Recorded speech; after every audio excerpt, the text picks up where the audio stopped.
L'évolution des diagnostics, si on regarde au niveau psychiatrique, on a l'évolution entre le DSM-4 et bientôt le DSM-5. Donc, je suis désolé, c'est pas encore sorti en français. Donc, on a le DSM-5 qui est donc coordonné par un des plus grands spécialistes, qui est Timothy Walsh à New York, et qui nous fait évoluer les critères de sélection dans l'anorexie mentale. Et on peut observer qu'il y a la disparition de l'IMC. L'IMC ne va plus être une valeur normale pour pouvoir diagnostiquer d'un patient souffrant de troubles alimentaires de type anorexie restrictif ou avec purge. Parce qu'il faut savoir, ce n'est pas sur la purge qu'on définit est-ce que le patient souffre de boulimie ou est-ce qu'il souffre d'anorexie. On a des personnes souffrant d'anorexie mentale qui ont des conduites alimentaires de type restrictif et qui peuvent avoir des crises de binge eating, comme on va le voir derrière, c'est-à-dire ces grandes compulsions d'alimentation avec d'autres symptômes qui sont associés et des notions de purge. Du coup, ça va nous poser beaucoup plus de problème,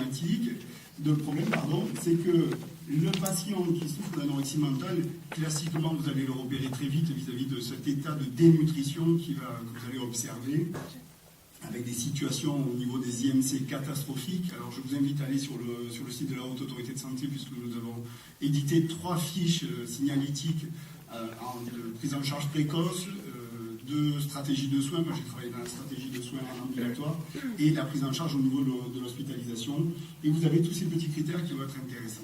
À rappeler que toutes les personnes, du coup, qui vont souffrir de boulimie nervosa, ce sont des personnes dont l'IMC est dit normal d'un point de vue français, ce que je déteste dire normalité au niveau du poids. J'utilise plutôt les Anglais ou les Américains qui parlent plutôt de poids healthy, c'est-à-dire d'un poids de santé. Un poids dans lequel je n'ai pas de manipulation de mon alimentation pour pouvoir contrôler un chiffre sur une balance. Okay. Et toutes ces patientes-là, qui souffrent de boulimie nerveuse, avec des stratégies inappropriées, comme on dit, recurrent inappropriate compensatory behavior, c'est-à-dire cette notion de toujours essayer de contrôler ses prises alimentaires d'évacuer ces prises alimentaires à travers diverses stratégies. La plupart du temps, c'est le vomissement, l'utilisation de laxatifs, l'utilisation de diurétiques, autres médicaments qui peuvent être utilisés, et ça, je fais lien avec tous les patients qui souffrent de TCA et qui sont dans le médical, qui ont accès, par exemple, à tous les extraits de thyroïdiens. Je me souviens d'une patiente qui était à 27 extraits thyroïdiens par jour pour pouvoir contrôler son poids. Et des situations cliniques, jamais, puisque j'ai un follow-up à peu près de 280 patients diagnostiqués DSM-5 depuis à peu près 4 ans de pratique d'exercice dans les troubles alimentaires. Donc, la problématique de ces patients, principalement, c'est qu'elles ne sont pas visibles. Forcément, avec un IMC qui est dans un poids de santé, du coup, elle passe à la trappe. La personne souffrant d'anorexie mentale, on va la repérer rapidement du fait de sa rigueur constitutionnelle. Forcément, lorsque vous vous retrouvez avec un patient qui arrive au bureau avec un IMC à 11 ou un 9,5 qui va encore, rapidement, vous le voyez. Par contre, la patiente, et elles sont nombreuses, finalement en arrivant au bureau avec des IMC qui sont compris entre 18 jusqu'à 22, 23, 24, qui sont dans des poids santé finalement, comme vous tous. Mais par contre, toute la stratégie de contrôle alimentaire est mise en place pour pouvoir prévenir, et principalement cette grosse problématique des vomissements qui va avoir pour nous une grande conséquence, c'est-à-dire que les fuites de potassium qui sont organisées par le vomissement permanent vont entraîner des risques cardiaques avec des atteintes au niveau du myocarde, du coup des torsades de pointe et du coup avec des risques de décès au niveau du patient. Donc il est très important, et ce qui pose une grande problématique, c'est que finalement tous ces patients, on ne les détecte pas, même ils sont valorisés à l'heure actuelle par la société parce qu'ils ont un poids santé normal. Mais tant qu'on considérera le poids comme le problème, on continuera à générer des personnes souffrant de restrictions cognitives. La chose qui a évolué, le paramètre qui a évolué au niveau du DSM-4, DSM-5, en fait, c'est la fréquence des crises. Des crises qui arrivent dans la semaine. Alors si je me souviens bien, on est passé dans une notion de 2 à 3 en fonction de la période.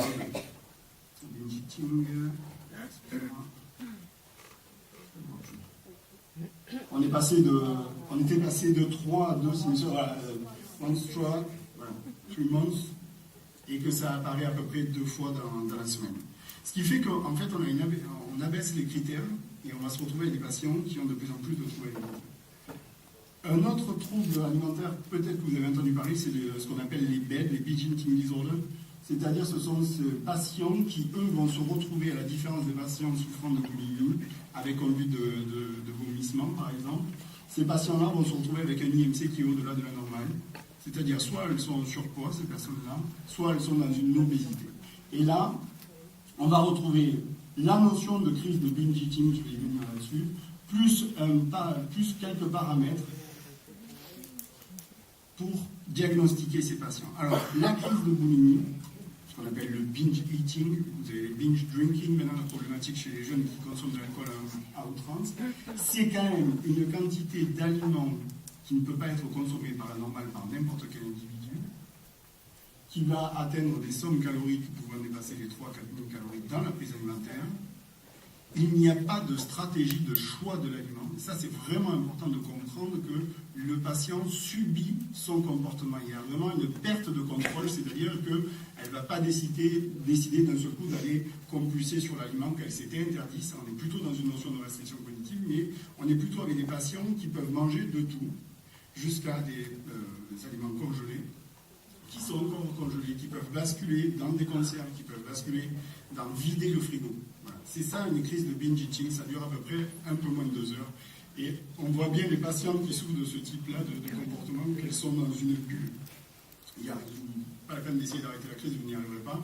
Donc il vaut mieux la laisser faire la crise et puis après travailler derrière, mais c'est vraiment compliqué. Ce n'est pas un paquet de gâteaux, ce n'est pas un bout de pain qui a été pris comme ça en arrivant, ce n'est pas de la boulimie, c'est ce que je pose comme problème, c'est de développer aujourd'hui, de dire qu'on a des comportements pathologiques alors que ce sont des comportements tout à fait normaux et adaptés.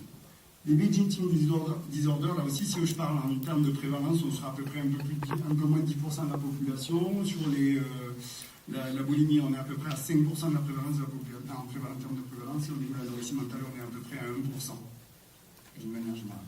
Ce qui fait à peu près 40 000 situations d'anorexie mentale. En tant que spé, forcément, on vient me voir pour ces motifs de consultation, mais voilà ce qu'il en est, et c'est ce que je retrouve au niveau de quelqu'un qui est assez important au niveau de l'Angleterre, parce que les Anglais et les Américains sont très en avance comparé à nous, parce qu'ils ont énormément intégré la TCC, et qui est un outil vraiment efficace. Donc là, je m'appuie sur les travaux de Fairbairn, qui est un professeur qui travaille à Oxford, et il dit, vraiment, dans nos consultations de spécialité, en fait, on a vraiment 60% de nos patients qui sont diagnostiqués DSM, et ensuite on a ce 40% qui rentre dans un cas non spécifique. Vous pouvez le retrouver sur ce diagramme-là, c'est-à-dire les eating disorder not otherwise specified. C'est tous ces patients qui ont ces grandes compulsions alimentaires, mais qui n'ont pas la même stratégie que les filles souffrant ou les garçons souffrant de boulimie nerveuse. Et je crois que là, il fait une petite erreur, c'est qu'il ne considère que les patients qui ont des troubles alimentaires vis-à-vis de son IMC, vis-à-vis d'un certain comportement. Et je crois qu'aujourd'hui, nous avons cette frange de population qui rentre dans cette catégorie de restriction cognitive, c'est-à-dire cette démarche consciente et permanente d'intellectualiser cette alimentation beaucoup plus que de revenir sur une alimentation qui est basée sur le ressenti et l'expérientiel, c'est-à-dire la sensation de faim, puisqu'aujourd'hui, nous avons plus des démarches pour avoir peur de la faim, plus que de l'appréhender quelque part.